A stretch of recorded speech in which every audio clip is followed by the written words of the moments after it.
Destruction and despair in this Christian neighborhood.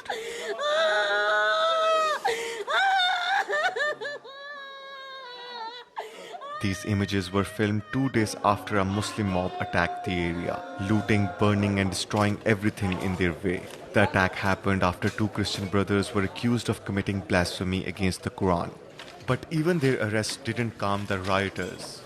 No one was injured as all Christian families were able to flee in time, but the magnitude of the damage is significant.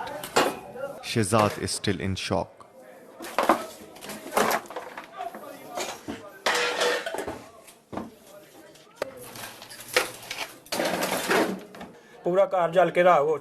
The whole house burned down, only ashes remain.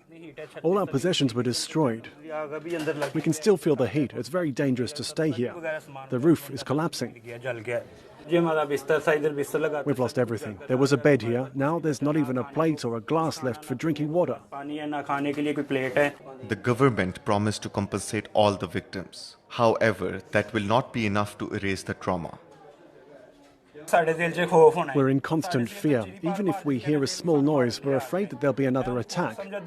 We spent the last 2 days out of town. We were terrified that someone would find out that we were Christians. Blasphemy accusations in Pakistan often spark violence carried out by raging Muslim crowds.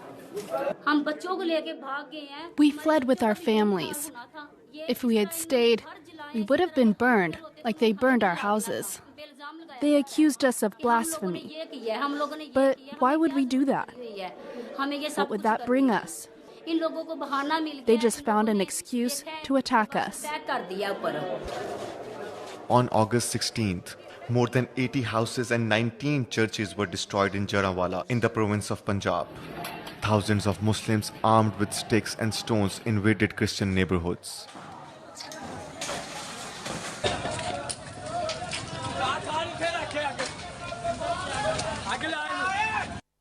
Rioters used an excavator to destroy the walls of this church and then burned it. They also destroyed and burned down the pastor's house.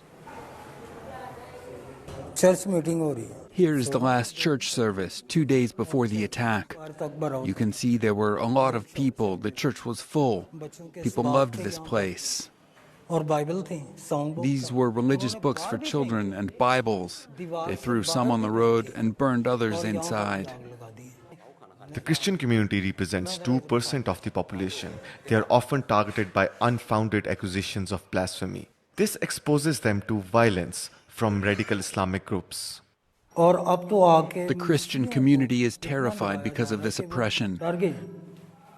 We have the impression of not belonging to this country and of not being able to practice our religion freely.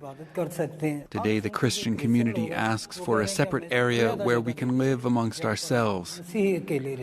125 alleged rioters involved in the Jaranwala violence have been arrested. However, the police are being criticized for their failure to take action on the day of the attacks. The government condemned the actions of the protesters. In the adjacent districts, opinions vary. They've committed blasphemy. What else should have been done to them? The violence they suffered should serve as a lesson to them. Today, our government supports Christians by saying that what happened to them is wrong. But what about the blasphemy they committed? If everyone starts committing blasphemy, how can we tolerate that? Every Muslim must defend Islam. Therefore, what the protesters did was right. What our Muslim brothers have done is wrong. They shouldn't have burned the churches and the houses. If the police had acted in time, it could have been avoided. As per human rights advocates, the blasphemy law inherited from the colonial British era fosters persecution and bias against religious minorities like Christians. It's not just the blasphemy law, but the use of the law that has now become a weapon in the hands of those who want to create a religious frenzy in this country, create fear in this country, and then because people have fear of these particular groups, because they've seen the state surrender to them. So how can an individual stand up against them? Since 2010, hundreds of Christians have been accused of blasphemy, a crime punishable by death, although no death sentence has ever been carried out. There are numerous cases of lynching and extrajudicial killings of the accused.